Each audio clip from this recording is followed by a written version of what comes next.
Валарча – это не просто место, это настоящая находка для любителей природы. Но сколько же стоит этот рай на земле? Давайте разберемся и посчитаем вместе. Для одного человека парковка 50 сомов, вход взрослый 200 сомов, ночлег стандартный номер 5000, ужин в ресторане 1500 сомов, аренда самоката 150 сомов.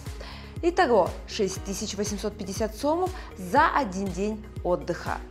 Для семьи из 4 человек, 2 взрослых, 2 детей, парковка 50 сомов, вход 2 взрослых и детей до 7 лет 400 сомов, ночлег стандартный номер 5000 сомов, ужин в ресторане на 4 6000 сомов, аренда самоката 300 сомов.